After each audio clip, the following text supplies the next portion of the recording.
잊어버리는 자와 실천하는 자, 이렇게 구분해서 가르쳐주고 있습니다. 잊어버리는 자와 실천하는 자. 거울을 보고 깨우치지 못하는 사람.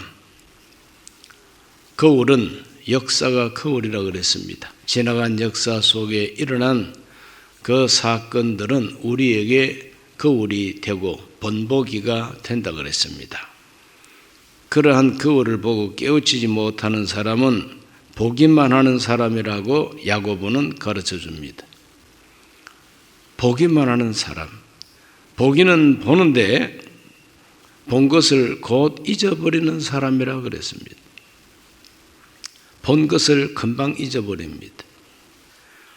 듣기는 듣는데 그 들은 바를 행하지 않는 사람이라고 했습니다.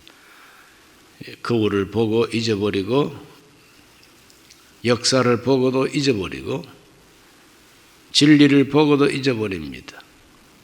역사만 거울이 아니라 진리의 말씀도 거울입니다. 진리의 말씀을 들여다보고 그리고 이제 자기 자신을 비추어 보기까지는 하는데 다 잊어버린다 이 말이죠. 보고 들은 것이 아무 소용이 없게 되어버립니다. 이러한 사람은 자기를 속이는 사람이다. 자기를 속이는 사람이라고 표현하고 있습니다. 헛되이 보고 헛되이 들은 것이죠. 우리들은 역사의 거울을 보고 진리의 거울을 보고 자기를 고쳐나가고 자기를 단장해 나갈 수 있어야 될 것입니다. 그래서 하나님은 잊어버리지 말라고 가르쳐주고 계십니다. 하나님은 잊어버리지 말라 하는 말씀을 많이 강조합니다. 모세가 특별히 그 말씀을 많이 정언했습니다. 잊어버리지 말라. 신명기서 8장 11절에 보면은 내가 오늘 너에게 명하는 야훼의 명령과 법도와 규례를 지키지 아니하고 네 하나님 야훼를 잊어버리지 않도록 삼갈지어다. 잊어버리지 않도록 하나님을 잊어버리지 말라 그랬어요. 하나님을 잊어버리지 말라. 하나님을 잊어버리지 말라는 것은 그 하나님께서 주시고 명령하신 말씀을 잊어버리지 말아야 되고 하나님이 행하신 일을 잊어버리지 말아야 되고 하나님이 이스라엘을 위해서 베풀어 주신 기적이 있습니다. 황해바다가 갈라지고 생수가 터져나오고 만나와 메추라기가 내리고 이 모든 것은 다 하나님이 하신 일이다. 그러므로 야훼를 즉 하나님을 잊어버리지 말라. 오늘 우리 모두가 다른 건 다 잊어버리더라도 하나님을 잊어버리지 말아야 됩니다. 8장 19절 말씀에는 네가 만일 네 하나님 야훼를 잊어버리고 다른 신들을 따라 그들을 섬기며 그들에게 절하면 내가 너희에게 증거하노니 너희가 반드시 멸망할 것이라. 하나님 잊어버리고 다른 신을 따라 섬기고 절을 하면 반드시 멸망한다고 말하고 있습니다.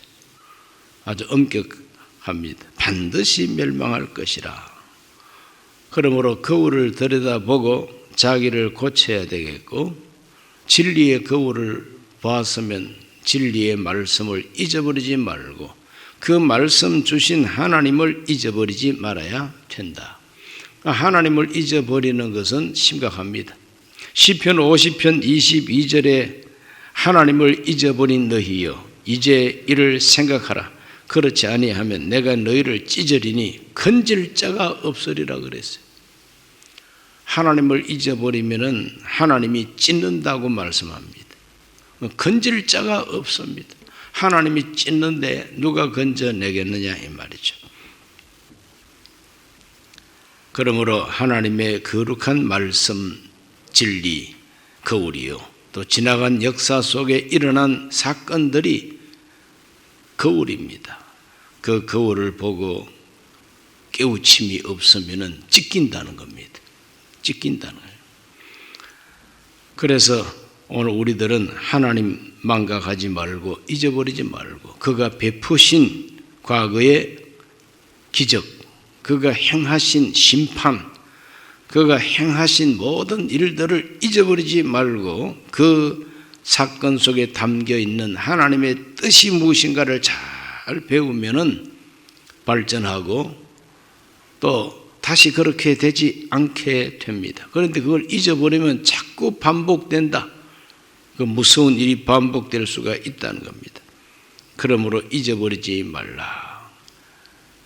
다윗은 나이 많아 늙었을 때에 뒤돌아보고 내 평생에 하나님 나에게 베풀어 주신 은택을 잊지 말자고 다짐합니다. 자기 영혼을 향해서 스스로 다짐하는 시편이 있습니다. 시편 103편 1절로 5절을 다 같이 읽습니다. 내 영혼아 야훼를 송축하라. 내 속에 있는 것들아 다 그 거룩한 이름을 송축하라. 내 영혼아 야훼를 송축하며 그 모든 은택을 잊지 말지어다. 그가 네 모든 죄악을 사하시며 네 모든 병을 고치시며 네 생명을 파멸해서 속량하시고 인자와 긍휼로 관을 씌우시며 좋은 것으로 내 소원을 만족하게 하사 내 청춘을 독수리같이 새롭게 하시는 도다 그랬어요. 내 영혼아 잊어버리지 말자. 스스로 다짐하는 거죠. 자기가 자기 영혼을 향해서 하는 말입니다. 다짐하고 또 다짐합니다. 송축하라. 내 영혼아 야훼를 송축하라.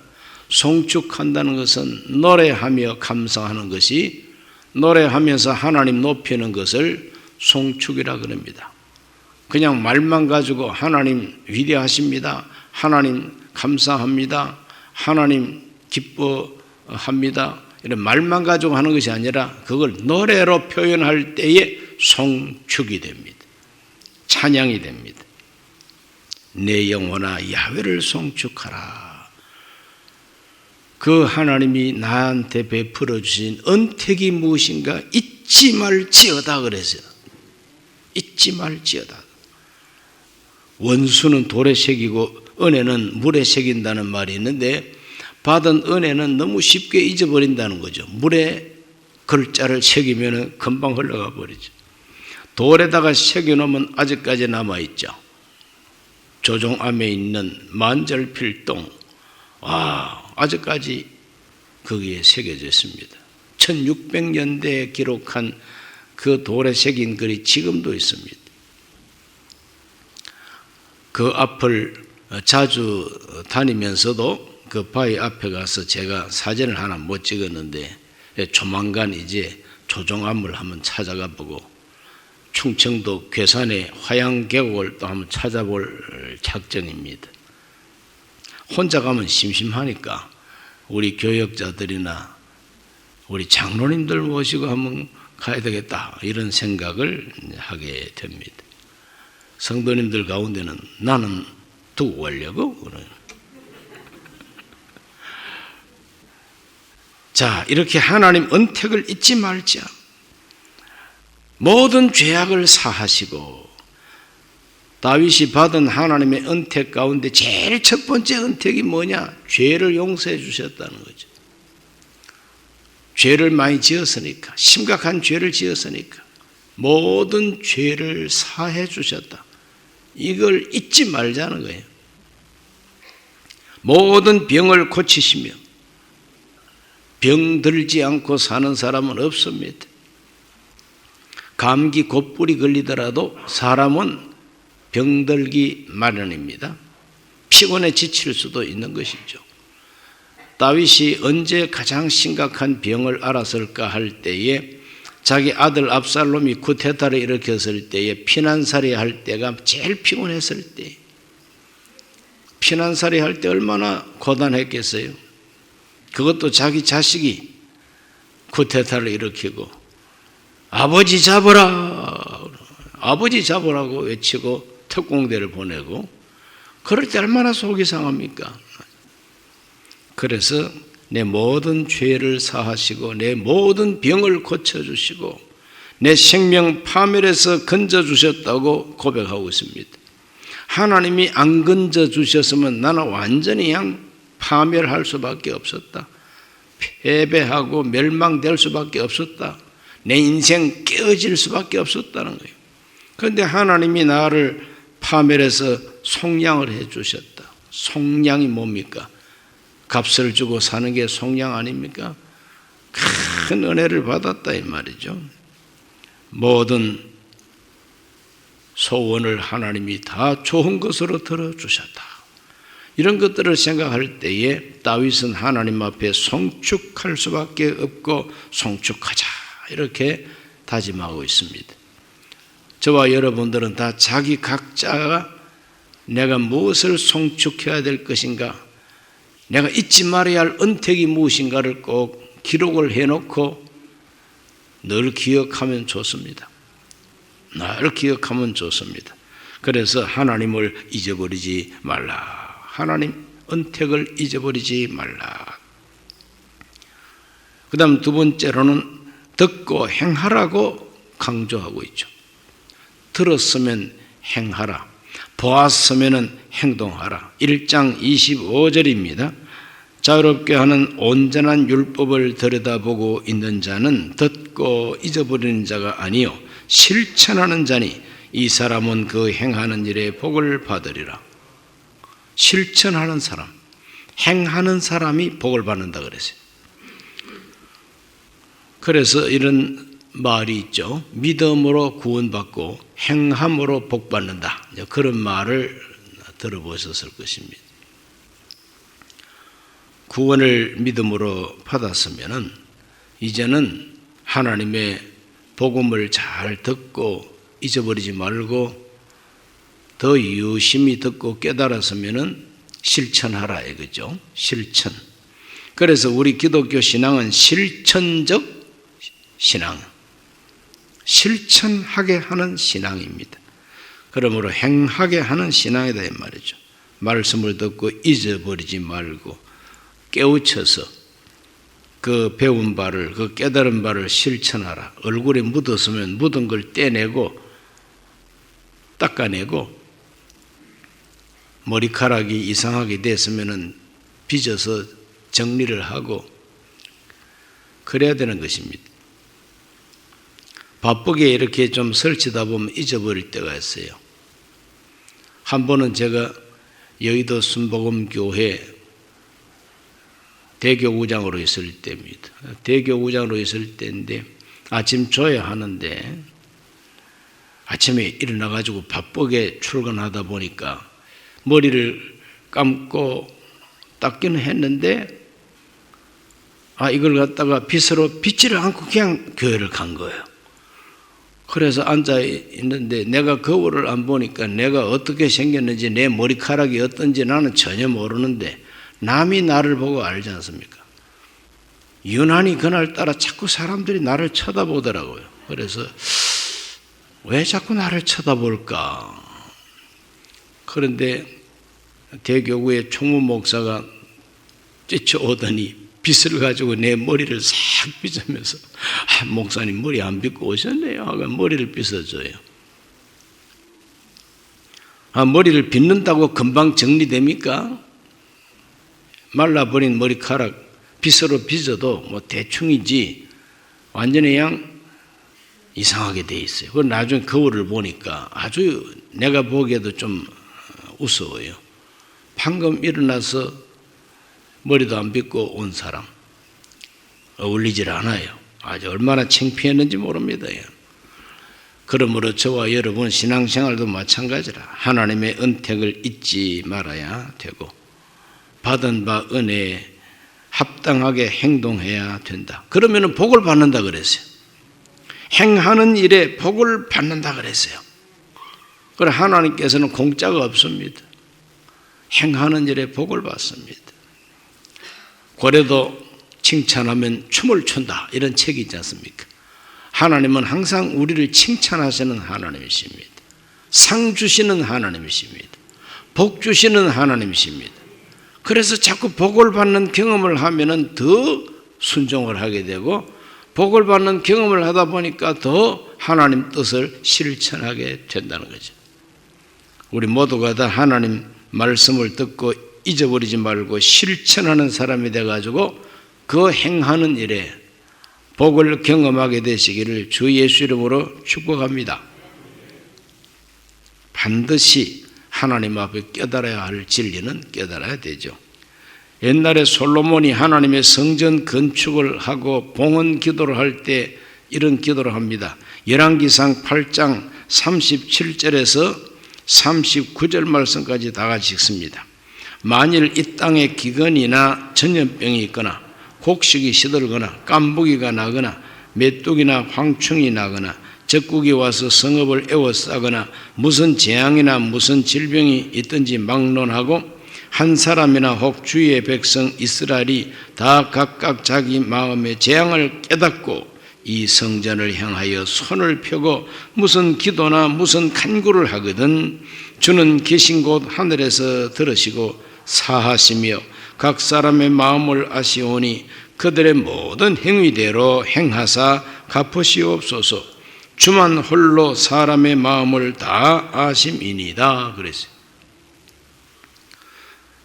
만일 기근이 들거나 전염병이 돌거나 곡식이 시들고 메뚜기나 황충이 나서 모든 곡식을 갉아먹고 적국이 와서 막 침략을 하고 이럴 때에 왜 이런 일이 있는가 깨닫고 마음에 뭔가 깨닫고 각각 재앙의 원인을 깨닫고 하나님의 성전을 향하여 손을 펴고 기도하고 간구하면 하나님은 그 사람들의 마음을 아시오니 깨달은 마음을 알고 하나님 용서해 달라는 거죠.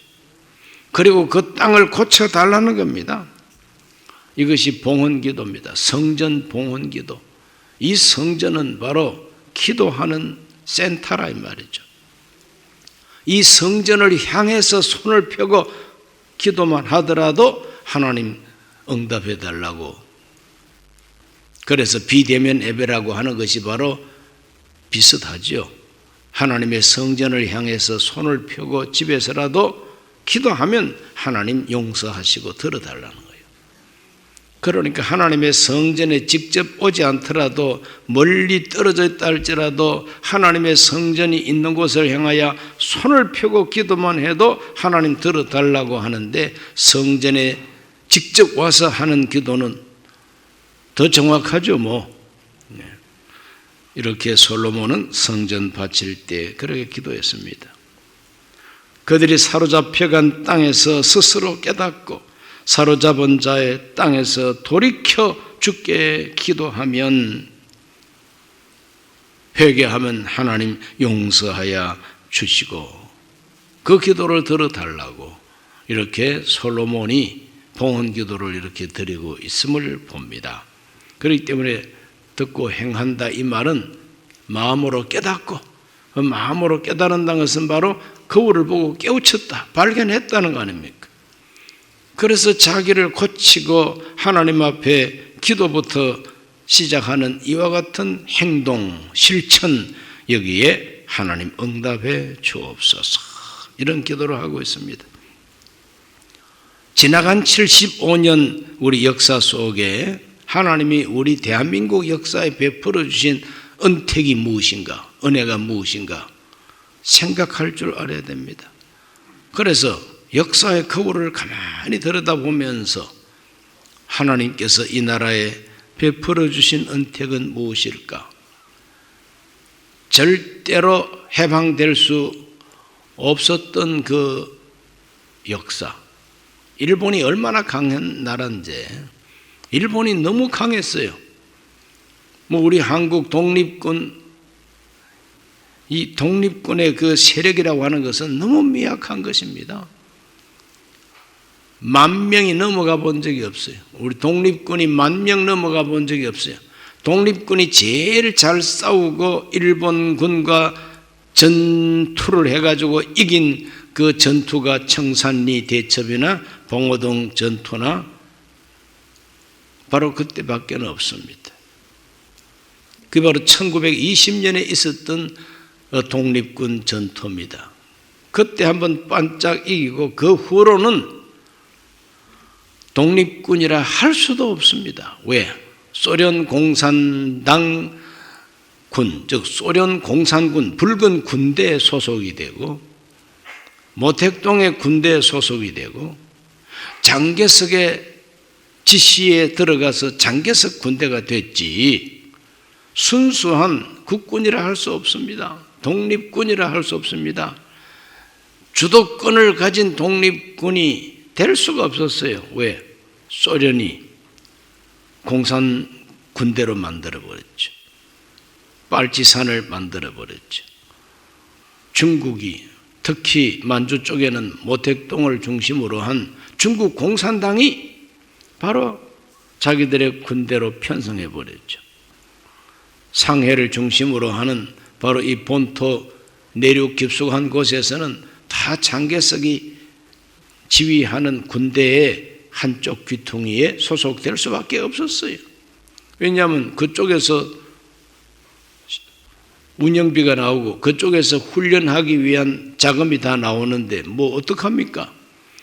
그렇기 때문에 우리 독립군들의 이 주체성을 가지고 마음껏 싸울 수 있었던 바로 그와 같은 독립운동은 1920년에 끝나버렸습니다. 그 정도의 독립군 가지고는 미국하고 싸우는 항공모함을 가지고 싸우는 전투기를 가지고 싸우는 이런 일본을 어떻게 이깁니까? 그렇기 때문에 우리 한국은 희망이 없다. 이제는 앞으로 오래오래 이렇게 갈 수밖에 없구나. 이와 같은 상태로 오래오래 간다면은 총 가지고 싸우는 것보다 오히려 협력할 것은 협력하면서 우리 권리를 찾아야 되지 않겠느냐. 이렇게 해서 많은 지식인들이 일본을 협조하면서 우리의 권리를 찾는 그런 운동을 했습니다. 그런 사람들을 가리켜서 친일파라고 이제 욕을 해야 되죠. 지나간 75년을 우리가 돌이켜 보면은 가망이 없던 이 나라를 해방시켜 주시고 해방되긴 했지만 이제는 독립국 즉 나라를 세워야 되지 않습니까? 해방만 되면 또 뭐합니까? 나라를 세워야 되는 거죠. 어떤 나라를 세워야 되느냐? 공산주의 국가를 세워야 되느냐? 자유민주주의 국가를 세워야 되느냐? 싸웠습니다. 많은 사람이 이 싸움 속에서 피 흘리고 죽었습니다. 참 많은 사람이 죽었습니다. 이와 같은 죽음과 그 피를 흘리면서 세운 나라가 대한민국입니다. 대한민국이죠. 나라를 세우기만 하면 됩니까? 나라가 이제 발전해야 되잖아요. 나라를 발전시키기 위해서 세계에서 가장 못 사는 지경에서 일어서기 위한 바로 그 노력이 얼마나 고달프고 얼마나 힘들었는지 자유도 좋고 민주도 좋지만 먹을 게 있어야 뭐 자유를 만끽하고 민주를 누릴 수가 있죠. 먹을 게 없는데 뭐. 그래서 잘 살아보자는 운동을 일으켜서 잘 살게 된 것, 기술을 발전시킨 것, 이 모든 것을 생각할 때 베풀어 주신 하나님의 은택이 너무나도 확실하고 너무나도 큰 거죠. 하나님 앞에 감사해야 마땅합니다. 그러므로 지나간 역사를 들여다보고 감사하고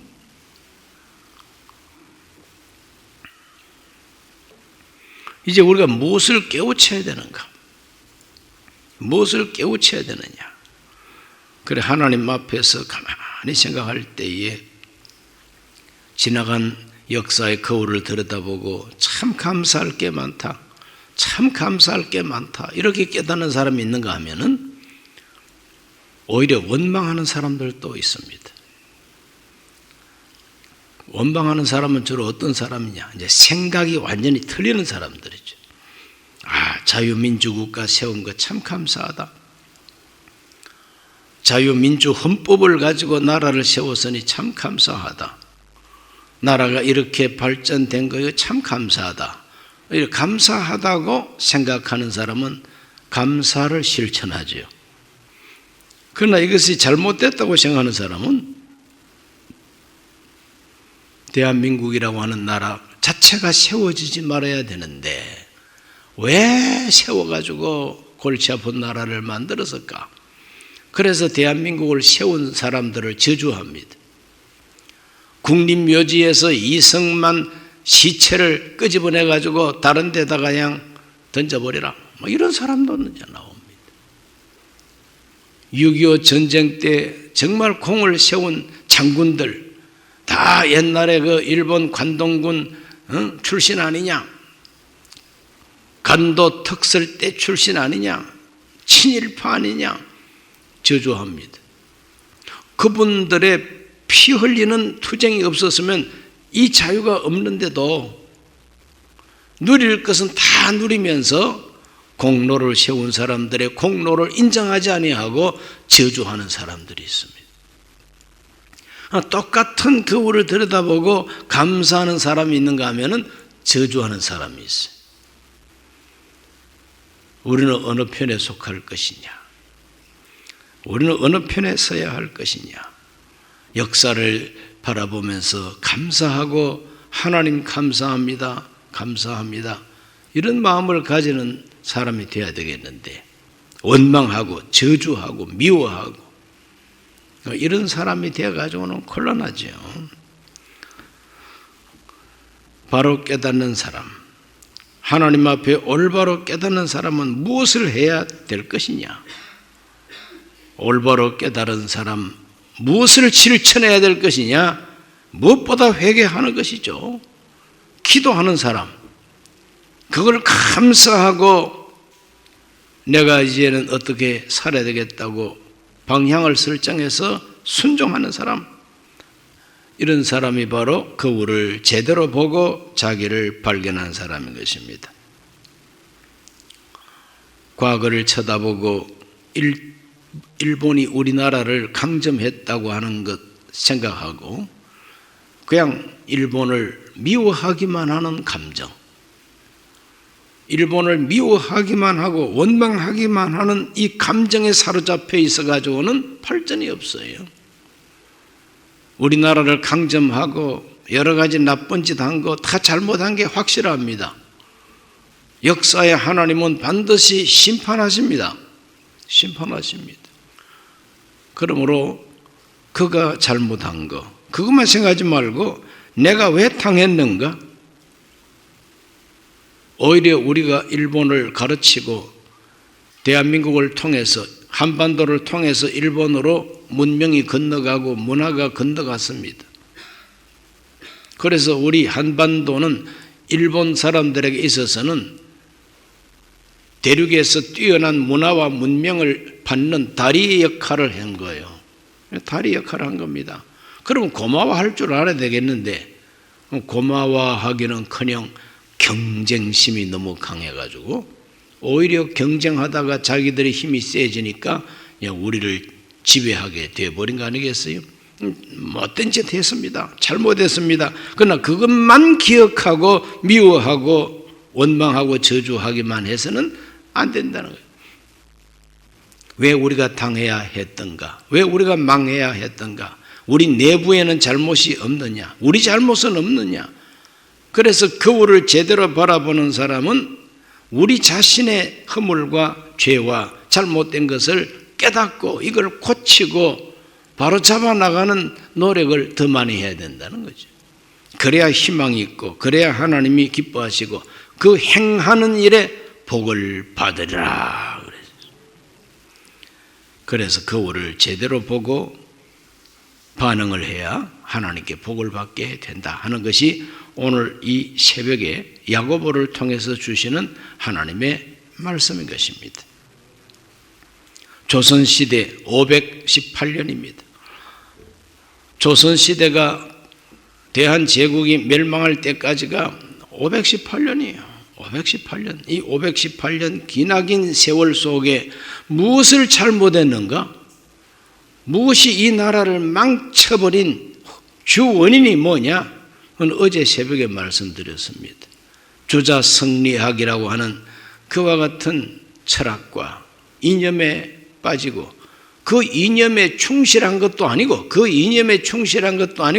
그거는 허울 좋은 껍데기에 불과하고 속으로는 자기들의 욕심을 채우고 자기들의 당파의 이익만을 추구했던 바로 이와 같은 것들이 나라를 망쳐버린 거죠. 이런 것들을 우리가 거울을 들여다보듯이 잘 들여다보고 고쳐나가야 되는 것이죠.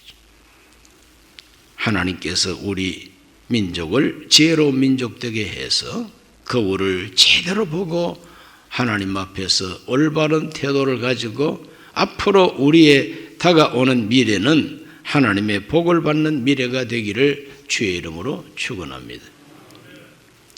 제가 기도하고 예물을 드리는 시간을 가지겠습니다. 하나님 아버지, 오늘 이 새벽에 주 앞에 나와 기도하게 하심을 감사합니다. 거울을 쳐다보고 깨우치고 고치는 자가 되기를 한 주간 기도했습니다. 우리 모두가 다 과거 역사 속에서 배우게 하여 주옵시고 하나님께서 우리에게 주시는 거룩한 경고의 말씀, 당부의 말씀, 회개하라는 말씀, 배우라는 말씀 잘 기억해서 실천하게 하여 주시고 행하는 일에 복을 받게 해 주옵소서. 예수님 이름으로 기도하옵나이다. 아멘.